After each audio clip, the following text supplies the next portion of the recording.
If only they knew. The hub for young business minds. Yes, people, welcome back to another episode of the If Only They Knew podcast. Today, we speak to Joe Long, who's a serial entrepreneur and karate champion who was recently made director of the UFC Gym UK, and from a young age has found many ways to turn his passion into full-time work. So Joe speaks to us today about his story, his routine, advice for young entrepreneurs, and even speaks on the likes of the UFC, Conor McGregor, and so much more. So if you're looking to find a way to tap into your passion, sit back, relax, and stay tuned for another great episode of the If Only They Knew podcast. I'm Joe Long. I'm a director of UFC Gym UK and spent around about the last 25 years within the combat sports sector and sports management and event sector. So I guess very busy from what I've seen as well. You've been doing it for how long? 20 years? Longer than I've been born, I think. Yeah, Ted, you're making me feel really old. Yeah. Really old. The grey's coming through on the beard and you're making me feel even older. I think I started working for myself in 1997. Yeah. So I think I was 21 or 22 at the time when I started working for myself. So it's been a long journey and lots of events, lots of late nights, lots of fun, lots of great people along the way as well, you know. Yeah, I can imagine, and that's why one of the main reasons I wanted you on, because you started so young, and for someone like me, I've just sort of don't really know what I'm doing. I'm 22, so I guess, like you said, you were sort of at this time in your life, you would have been starting your businesses and sort of getting on your way. And for me, I'm sort of in that lost transition. So if you don't mind, let's rewind the clocks a bit and talk about what you was like when you was a bit younger, specifically around the 20s. What was you into? How did you fall into liking business? Did you like it at school? Were you good at school? Were you naughty? Because a lot of the people I have on, they always say, I was a little terror at school, and I was always getting in trouble, and business was the only thing that I could sort of do because I enjoyed sort of the independence of it. So how was it for you at that school? Yeah, at school, I went to school in Ilford. I went to a school called Cannon Palmer, which was like my secondary school, which is like fairly renowned, you know, rough school. Yeah. Which was quite weird because my parents sent me there because it was a Catholic school, you know, and my parents become Catholic to make me go to a school which they thought would be, you know, more strict. It was strict, it was disciplined, but the mix of people in the school, you know, it was a melting pot of people, you know, like, you know, Irish, Asian, black. You know, back then it was a big melting pot. You know, now it's, you know, it's even it's probably more predominantly black right now. But when I was at school, I was actually I kept myself to myself.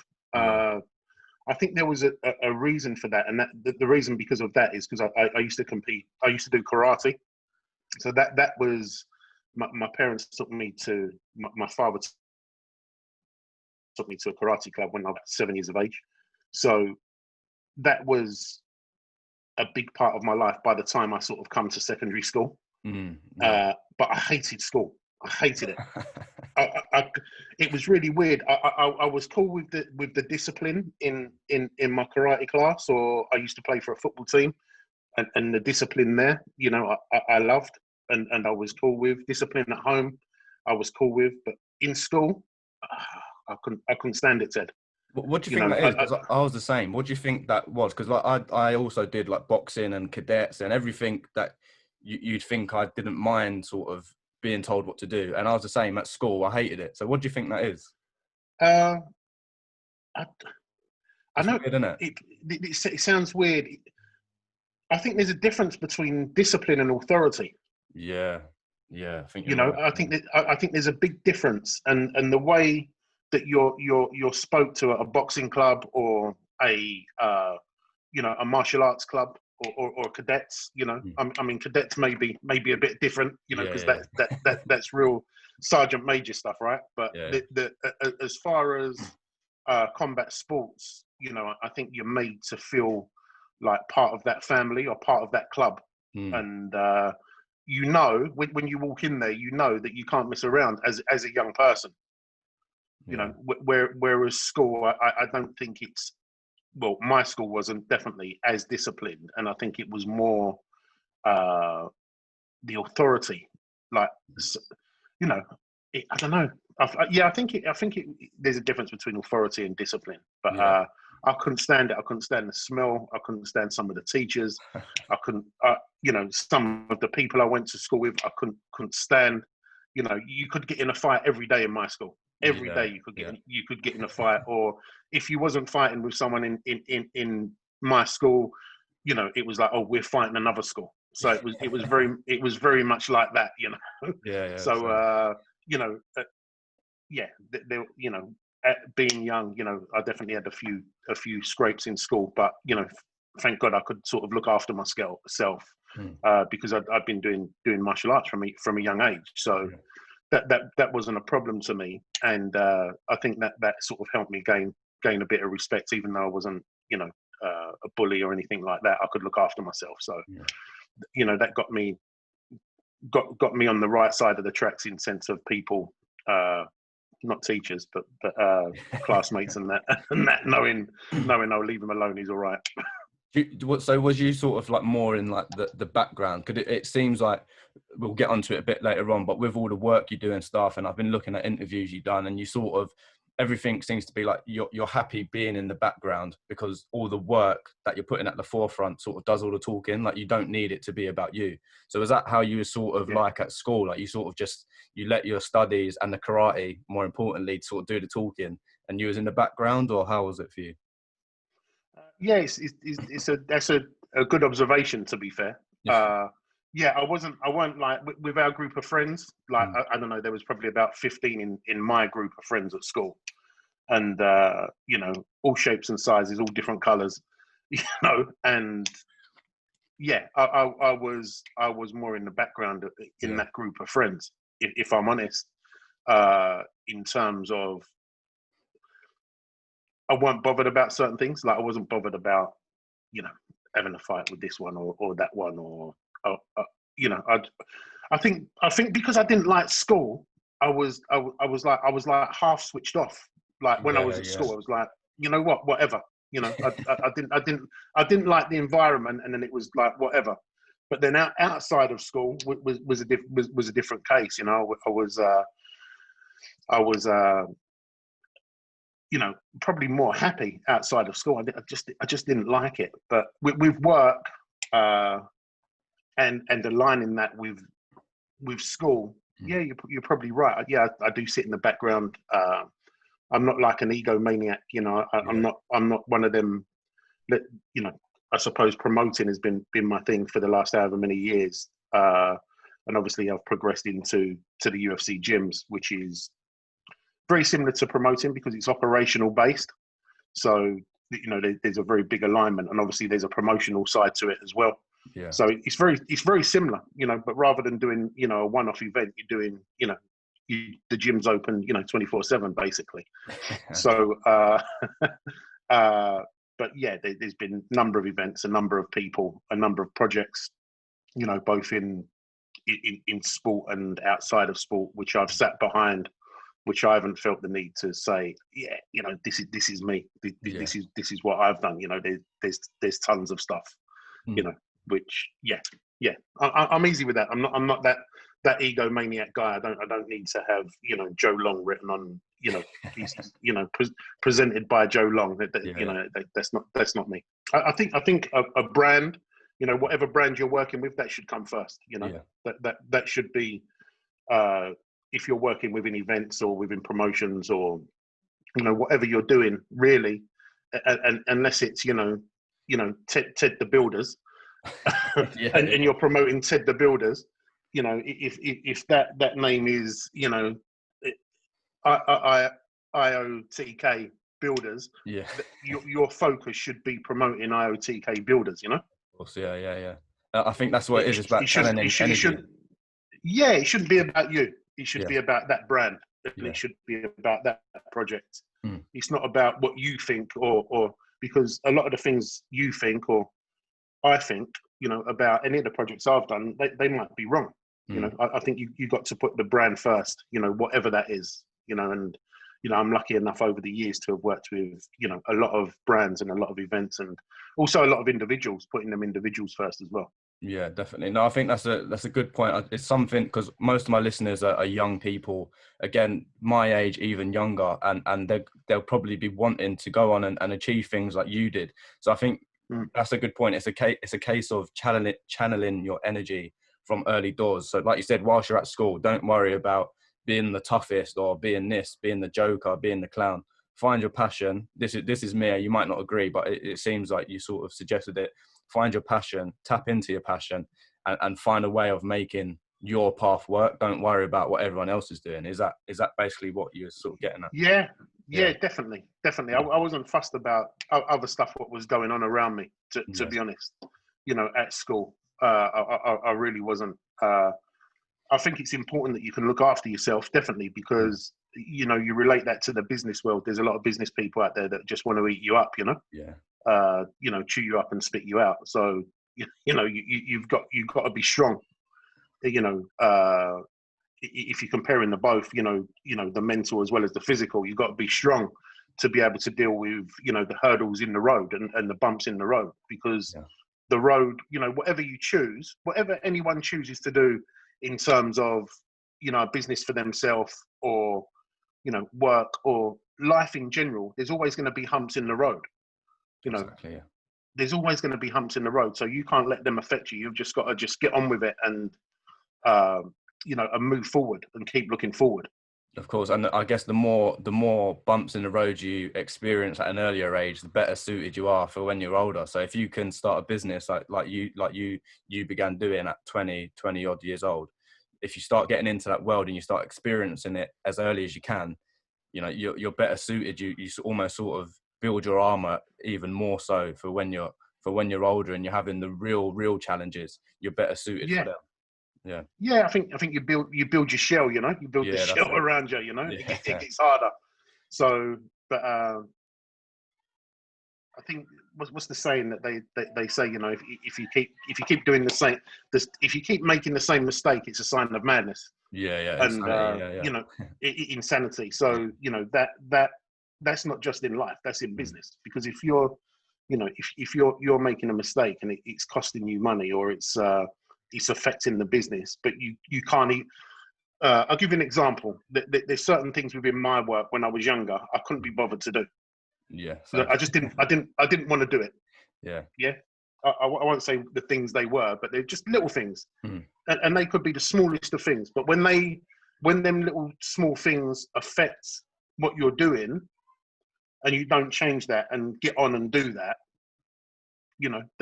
that's craziness. That is insanity. Yeah, literally. You've got to do it. You've got to make the change, and you've got to do it. Even if you don't want to do it, you don't want to, that specific thing, because there's parts in every business where, you can't be fully rounded and enjoy every percentage of your business. I mean, you might not enjoy the editing, for example.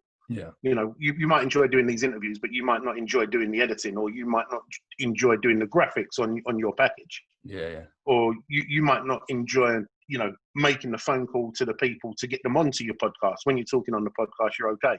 Yeah. Just whatever little thing that is, you can't sort of feel sorry for yourself or sit back and go, oh, I'm not going to do that. I'll get away with that bit, because you're not going to get away with it. Just do it. Yeah, exactly. I think that's massive. And yeah, you're right. There are definitely things with the podcast that I don't enjoy more than like the actual interviews themselves. And it's what helps me is, for anyone that's listening and has the same experience, I'm sure many will. What helps me is sort of having the ultimate goal in mind. So I think obviously if I don't reach out to these people and almost be a pest, because with a podcast, and I'm sure in your line of work, sometimes you have to be a bit of a pest to get what you want. And like, that's the bit I don't enjoy as much. But if I don't do that, then I'm not gonna have the podcast at all. So I have to have that ultimate goal in mind to sort of work around everything else, Yeah, no, you got to be a pest. You got to be a pest.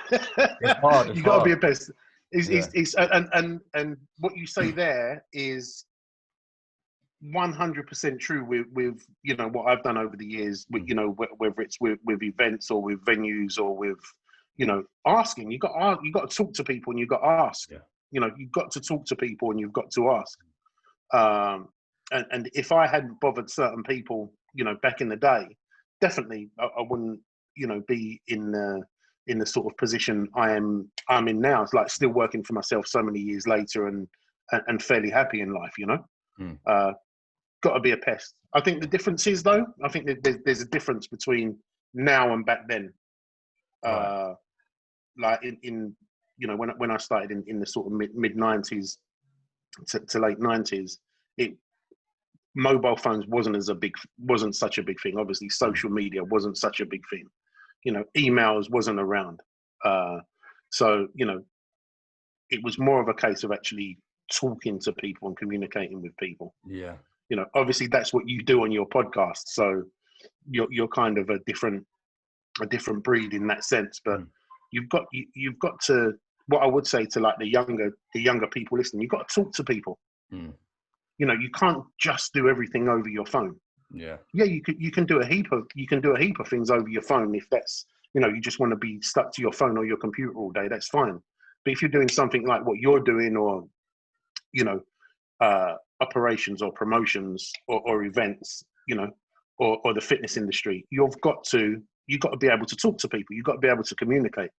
And it's not as bad as it seems as well. Like with me, for example, like whenever I have to like reach out to someone, I always think, oh, but say if they don't want to talk to me, then you pick up the phone and they're like, hello mate, how are you? Yeah, okay, yeah. And you're like, oh, 5 minutes and it's all done. Like it was as easy as that. And I think a lot of people, especially me, they build up all these things that could happen, this anxiety. And it's like, it ain't really going to happen when you think about it. You'll have the easiest time possible. And all that time spent worrying with you, it's just a waste of time. You know what I mean? Yeah, definitely. Well, you got to focus on the positive, right? I mean, I listened to I listened to your podcast with Rob Heisey, and that's basically what he's about, isn't it? You got to focus and visualize. So what was your sort of first steps into the business world then? We spoke about all the karate you did and almost like the confidence you built up. So then what was first, and then how has it sort of transitioned into all the work you do now? Well, basically before I started working for myself, I worked for back then it was called the London Federation of Boys Clubs. So it was like I think it's now called the London Federation of Clubs for Young People. Right. Yeah. So it was basically a network of youth clubs in London. At the time, there's about 250 of them.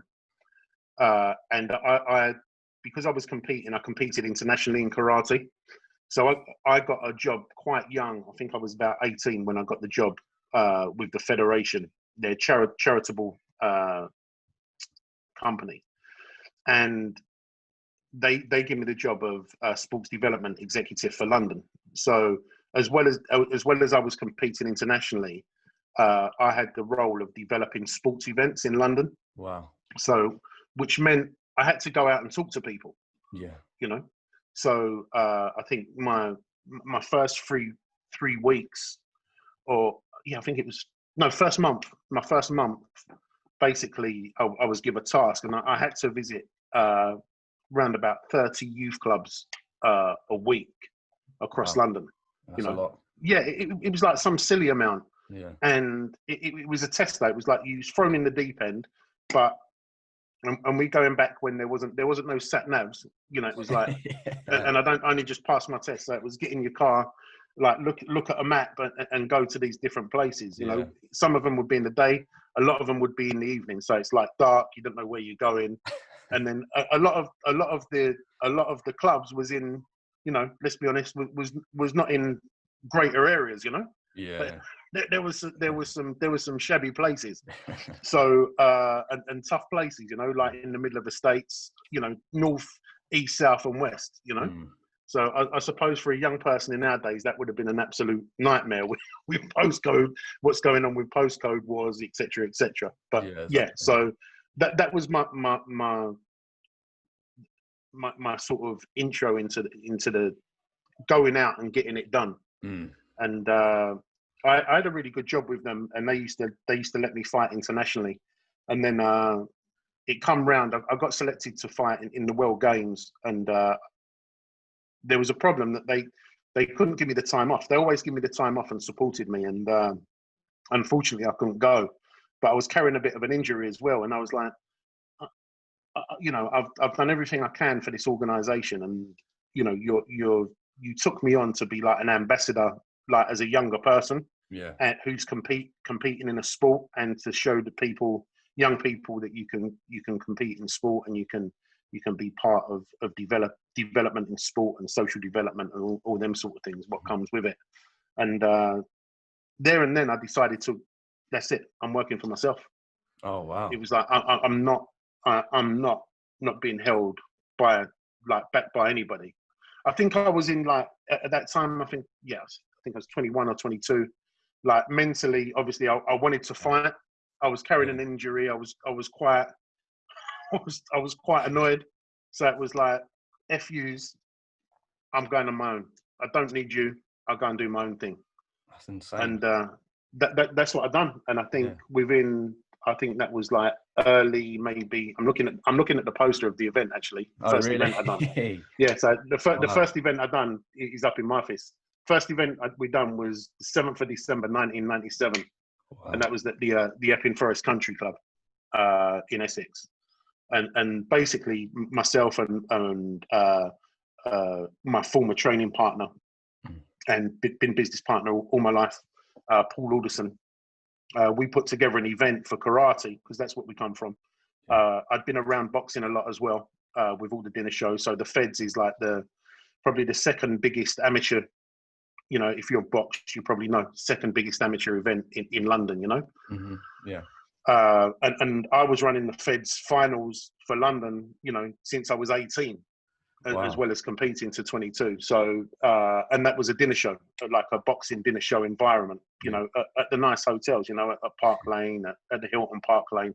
So my idea to make money was right. Let's do an event for karate and put it in that environment. Nothing was ever done. Like, people used to just go and compete in karate in sports halls. Yeah. You know, and you know, you'd be lucky if there was, you know, parents used to go along, and then like the odd member of the club would go along to support other people, you know. But it was in sports halls, and all the time I was like working on boxing events and being around boxing events, I was always thinking, wouldn't this be great if it was for martial arts? Because there was nothing for martial arts at that time. Like, even there wasn't kickboxing dinner shows either. Yeah. Forget about MMA. You know, of course, you know, I think that was just, you know, that was probably just starting back then, because like UFC's been around coming up to 26 years now. So but there was nothing in the UK like dinner show wise. So we put on this event, and I got it televised with Sky Sports. So we had I got the same production company what done Match of the Day. They filmed the event, and I did prize money to the event, and it was a big success. And that was the first event. It was a sellout event at Epping Forest Country Club, and we continued to run that event for, I think, 10 years, like once a year. Wow. And then off of the back of that, we then started doing other events and working with different people and different sponsors, and you know, even working behind the scenes, like managing other stuff what people done. So that was the first event. How did it feel? Because if I was to really follow my passion, which it seems like you did, and really make a success, especially in the first sort of venture I did, how did that feel for you? Like, was you, I guess, sitting there thinking, oh mate, like, smashed it out of the park here? Yeah. You know when you know something can work. Like, I knew that it would work, and I knew that I had like the support. Like, it was a safer bet for me to do a karate event at that time than a boxing event or a kickboxing event or a mixed martial arts event, because I grew up around karate. Yeah. So like, I'd been in my club since I was 7 years old. So, you know, I'm now 22. You know, that's a long time of knowing people, you know, and to put on an event, you know, like sort of 15, 20 minutes up the road from where, you know, your karate club is, and all the people you know in karate over the years, it was a safe bet. You know, I knew that if I'd done it, and if I spoke to people in the right way, and I'd get them on board and their support, you know, I think I wasn't overly worried that it's going to go wrong. And again, going back to visualization, you know, that's a big part of it. It was always, I was always going to sell out. You know, in my mind, I was always, the event was going to be a sellout. It was going to be a success. And yeah, it was. Obviously, I was proud. And when I look back at it now, I'm probably more proud looking back at it now of what a game changer that was within my sport, because no one's ever done anything in the sport which I come from, which can compete with the events which we've done in karate. Wow. So that's also a bit of a sort of geeky thing as well, because we then went on to do the 10K karate clash, which was, so the 3-on-3 was like a team event. So it was 3-man teams. Yeah. So you had 2 leagues of 3, and everyone in that league fought each other. And then the top 2 teams from the league went through to the final. And it was the first time there was ever any prize money in karate. And then we went on to do the 10K karate clash, which was even bigger, which was an individual event, which has 32 fighters, and then the winner walks away with 10K. So I think we done the first event for that in 2002. Wow. And yeah, that there was more on the line for that one, because there was more at stake, and it was like a bigger venue. It wasn't dinner show, it was like a theatre. We done that first one we done at the Mermaid Theatre at Blackfriars, and then we went on and sold out Hackney Empire, you know, a number of years on the spin. So I think there was more pressure on that one, but yeah, I knew it was going to be a success. Yeah, well, I think it's a case of just being in it to win it. Like it was your sport. You've obviously got the connections, like you said, and it was almost like the perfect scenario, because it's your passion. Like no one can sort of take that away from you. You know the sport, you know the people, you know what you wanted. You could picture it in your mind. What could go wrong, really, apart from the millions of things that could go wrong? But what could go wrong? Like you had it all sort of planned out. A couple of things did go wrong, you know, but we put them right. You know, we actually on the day of that event, we actually because back then they used to be like they was called G mats. They was like the old martial arts mat, what people used to do judo on, and karate on, and it was like a sort of greeny teak looking mat, and it was about 2 meters by 1 meter, and they weighed a ton. They was really heavy. And Paul, my business partner, Paul Alderson, he'll laugh at this. He counted out the wrong amount of mats what we needed for the area. So we're in the venue, like in the afternoon, putting these mats down, and we were short on mats, so we didn't have enough mats for the area. And it was like, oh, like what? what are we gonna do? And like we're looking at our, you know, at the time, and like we just looked at each other and laughed. Yeah. And it was like, what are we gonna do? It was like, do we cancel the event? What do we do? So we had to find somewhere. This was like on what day? It was a Sunday. We had to find somewhere on a Sunday afternoon, last minute, in East London or Essex, what had these mats. So I ended up going from Epping. I drove from Epping to Stratford in the middle of, they used to do this like computer fair where in Stratford where like there was hundreds of people at this computer fair, but this specific club, it had like a dojo in the back room. Yeah. So they used to have the computer fair in the sports hall, and the back room was like a dojo, like a matted area. Yeah, yeah. And I knew they had mats there, you know, but we knew the people what was organising the computer fair on the Sunday. So I went straight there, spoke to them, spoke to the venue, because we knew the venue as well because of the youth clubs, and like we was like literally bringing mats from the back room through this computer fair, like bumping into people, putting them on the car, and just in like a mad rush, and literally just before the doors open, we just about got everything down. No way. That's what I mean. It's always the little things, isn't it? Like you have all the big picture in mind, you got everything done, and it's just the tiniest little thing. You think, oh, have we forgot that, or have we got that wrong? Oh, it was ridiculous. I mean, we still, you know, now and again it comes up in conversation, you know. Yeah. But obviously, my business partner couldn't count. Yeah, of course, yeah. Well, fast forward a few years, and you've got the UFC gym. So for people that sort Yeah. of don't know that situation, what happened there, and what's sort of the plan with that? Right. So yeah, UFC gyms. Obviously, I'd worked from '97. Done a lot of events within the combat sports industry. You know, worked with a lot of individuals.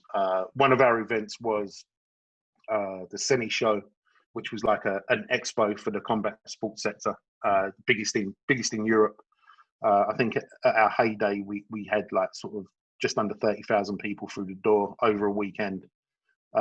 You know, we was at the NEC, then we was at Excel, then we was at the O2. And in 2007, 2008, when the UFC come to the UK and Europe, they was actually the title sponsor of our event. And Wow. a couple of years before that, probably around maybe 05, 06, Dana White and Lorenzo Fertitta actually, and Chuck Liddell flew out on a private plane to come to our event to visit, Wow. to see what we was doing. So that was, I say, an honor. You know, I don't know if honor is the right word, but you know, at the end of the day, they come to the UK to see what we was doing.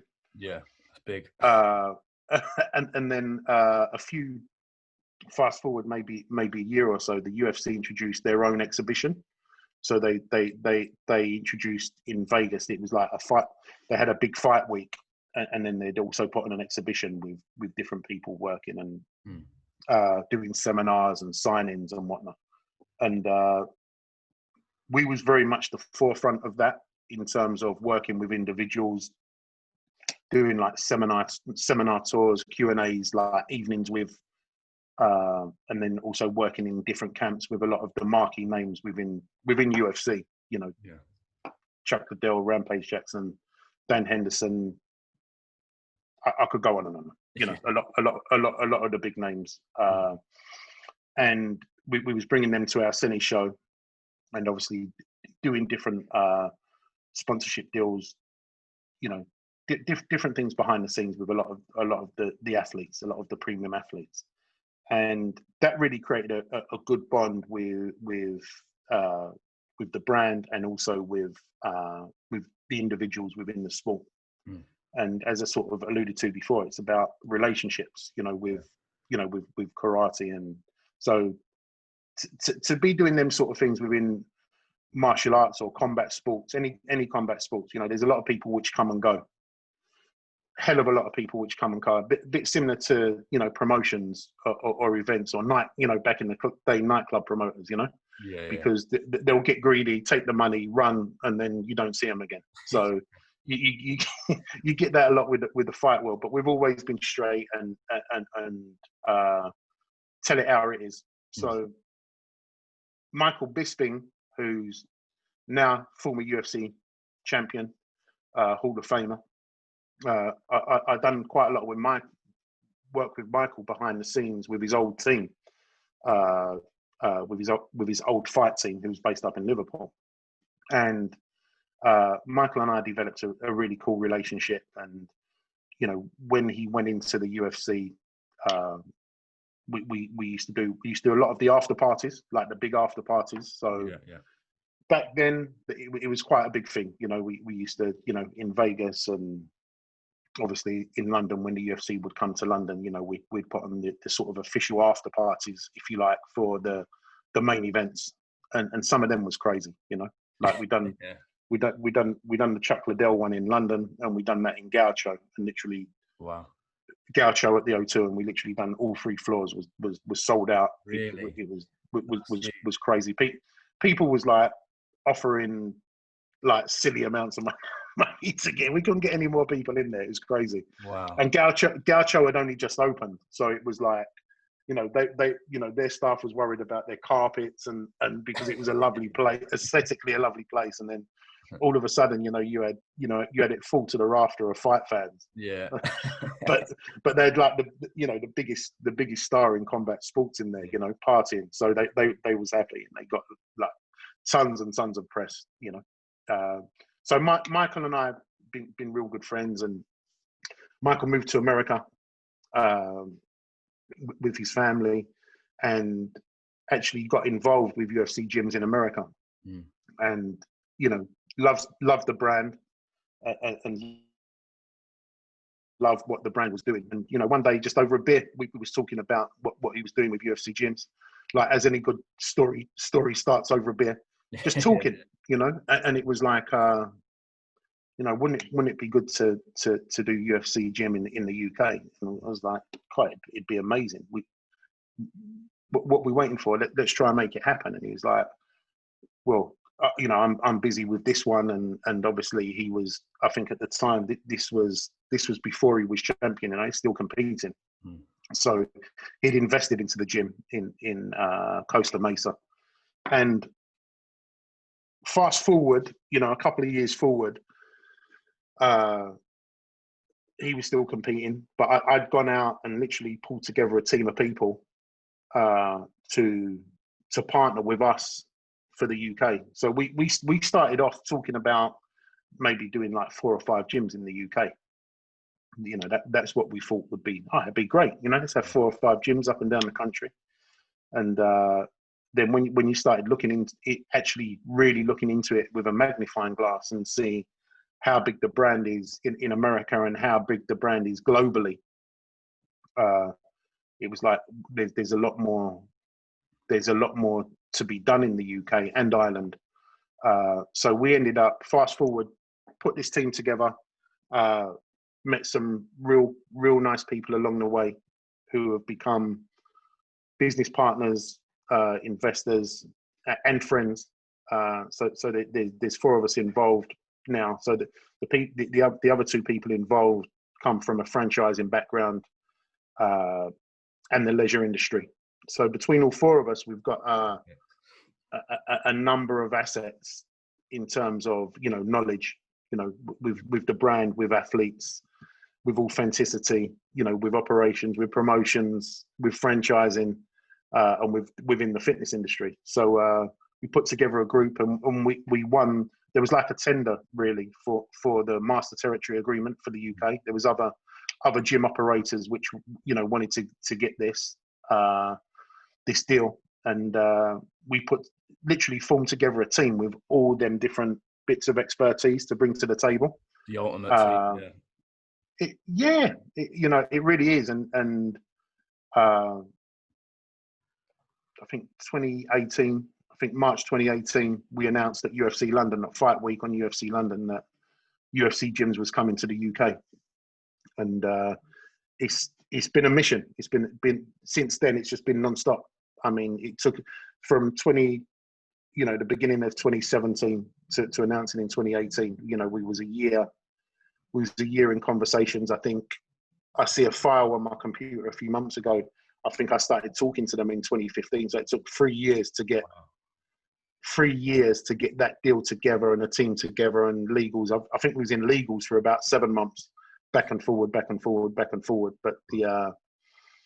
so we're now on a mission of rolling out gyms in the UK, corporately within our team. We've got like a target of sort of 20 plus gyms which we have to build over the next 10 years, and also we start franchising out the brand in the new year. We've just got somebody who's coming on board to start franchising the brand out. So at the moment, we've got 2 gyms open, one in Nottingham and one in Woking, and they're both amazing facilities. We're really proud of what we've done. But the next few years are going to be, we're going to be doing some mileage, because we're just sort of gearing up to starting the build on our next one in Medway. And then we've got another 2 lined up for the beginning of next year, and they're all like former Toys R Us sites. So they're like set on retail parks, big sites. And the design, I don't know if you've seen it, Ted. Like the design we've done in Nottingham, and like the look and the feel of the club. When you go in it, it's great seeing them on camera or on Instagram or whatever. But when you actually walk in the club, it's like a great vibe, great coaches. Completely different to anything what's out there. No, oh yeah, definitely completely different to like a pure gym or whatever. I've had a look. I've seen the video of the UFC gym, and yeah, you're right. It's incredible, especially when you compare it to some of the other gyms that are out there. Completely different. But with the UFC, like, do you think that, I know it sounds mental, but the impact that McGregor himself has had in bringing the brand over to the UK and Ireland, for an outsider who wasn't too sort of interested, I knew what the UFC was before, but it seems like that one person has made a massive impact on bringing that brand over. Or how have you sort of seen that transition from the UFC being dominantly like a US brand to then transitioning all over the world? Obviously, it was big for major fight fans, but for the casuals, as they put it, how have you seen that transition to sort of that brand coming over here and really being a popular brand, you know? Yeah, it's a good way to put it. The casuals, you know, it's a good way to put it. Mm. You know what I think. Like back in the day, I used to love sort of hip hop and R&B when I was younger, and like when it was underground, you know, when it wasn't as available, like people like Jay-Z and so on and so forth. Yeah. You know, there was like a niche of people what loved it. But then when it crossed over and went commercial and become pop music, you know, a lot of people was like, oh, that's not, you know, that you know, it's not a secret no more. It's popular. And I suppose that is very similar to UFC and the Conor McGregor story, in my opinion. Yeah. You know, because Conor has brought a lot to the table. I'm very close with Conor's agent, with Audiatar. You know, we're very good friends. He's like, we call each other cousins from across the pond. So I've actually personally seen his growth from, well, before he was even signed to UFC. Yeah. And I've seen the work what Peridigum management and Audi's done with him and around him. And you know, we talk all the time, and what they've done is amazing with him. Is he bigger than the brand? In my opinion, no. Mm. I don't think that's fair on the brand. But what he's brought to the brand is amazing. You know, Yeah. what he's brought to the brand is amazing. And I think it was only a question of time before Ireland had that breakout star. You know, and it's the same with, you know, with other countries. You know, you're now getting the same with, you know, like Francis Ngannou. You know, from his part of the world, and obviously the other weekend, you know, there's a new light heavyweight champion, you know, the first ever UFC champion from Poland. So when it was very Americanized UFC, you know, you know, and when you get somebody from, you know, a country as passionate as Ireland, and someone with, you know, the tools, not only physically but verbally, what Conor has, you know, become that champion, you know, it's like dynamite, isn't it? It's just going to blow up. So, you know, it's not rocket science. It's not rocket science. You know, it was always going to happen. It was always going to happen. But yeah, he's definitely brought the brand.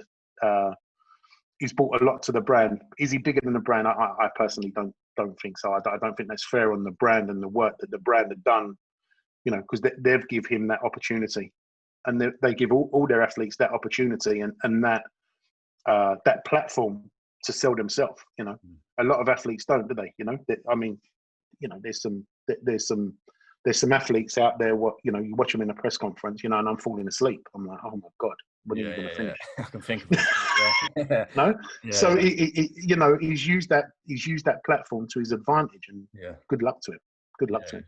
Yeah, it's the perfect sort of mix, isn't it, between the massive brand and then the massive personality. It's a perfect mix. But one thing I did want to ask you, last few things, about, obviously you do a lot, so about multitasking, like what does your sort of routine look like? Do you obviously you have to prioritize, but like I struggle as it is. I only do one or two things and I struggle. So how do you sort of manage everything? And is it sort of you do 5-10 things a day, or you do dedicate one day to one thing? What's your sort of tasking schedule look like?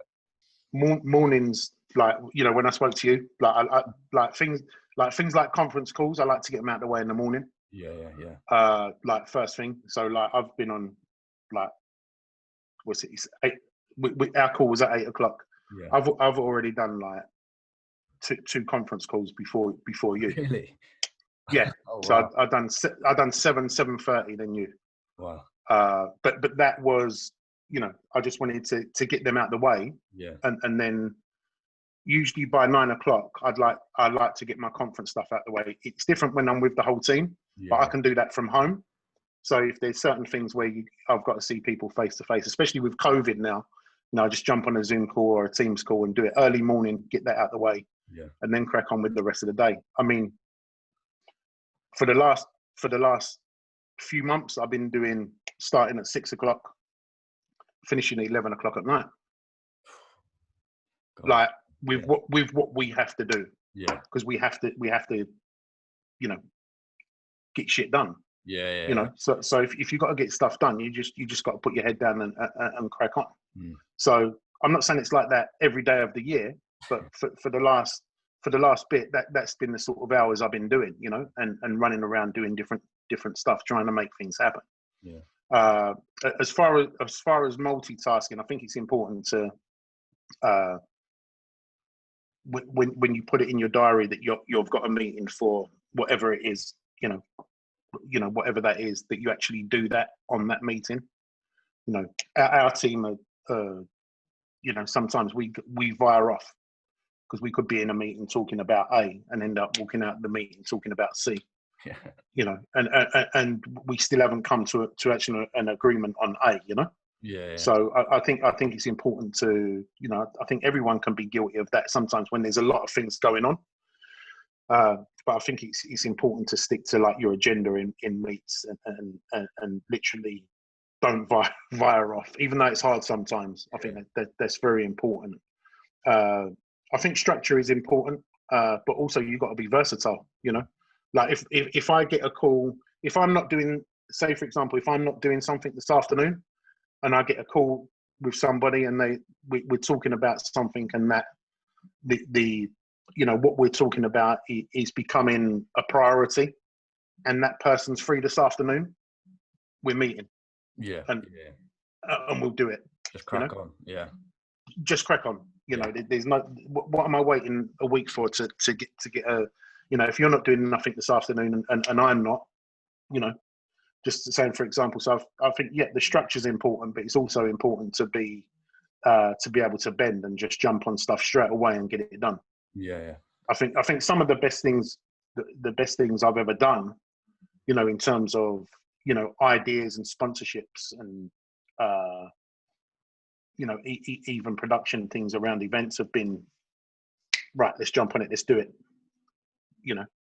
There's no, if it feels right and that it's going to bring value, like there's something which yesterday which come about, which is literally a silly thing. It's about energy saving for the electrics at one of the gyms. But it started off as a small conversation, and today we've got a call at 2:30 to get it done. Just straight into it. Yeah, because it makes sense. I definitely need to take that advice on myself as well. But talking of advice, if I can get you to, you've given lots of good advice for everyone out there so far, thank you.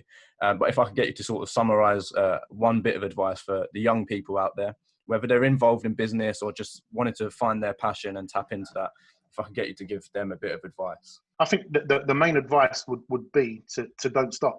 We've got a hashtag, which is we don't stop. We haven't got, like, as you know, like crazy followers on social media, but our mindset is we don't stop, and what is behind that is just about persistency. If you want something, you've got to be persistent. You can't give up. You give up, it's over. Whether that's a fight, whether that's business, whatever that is, whether that's trying to get a girlfriend, whatever it is, without harassing her. You got to be persistent. You've got to be persistent. So I think persistency is the key. And you learn. It's not going to be an easy road, but you learn from your mistakes, and you keep going. You keep going. You keep going. There's been plenty of times where I could have, thrown in the towel and gone, you know what, I could easily walk into a job and get a 9 till 5, and no, if you, that's not what you want, and you know what you want, you got to be persistent. Yeah. No, 100%. Thank you for that. Last question then. What's sort of next for you, next for all your brands and stuff like that? And tied in with that, it's a hard hitting one. What do you want your legacy to be? That's a big one. Yeah.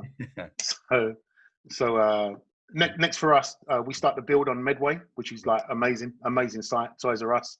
So I think we're starting the build for that next month in October. And then we've got 2 other sites lined up as well. One former Toys R Us site and one former office outlet site. You know, both big sites. So the other Toys R Us is going to be our first signature club, which is the bigger clubs. So we have 3 different sizes of club, and that's going to be our first signature club, and that's like amazing. So I'm looking forward on like working with the team on the design and the look and the feel of that club. But I think we're there now. We know what we need in the clubs. We've got a great designer on board with us, like who does all the aesthetics and a good building team.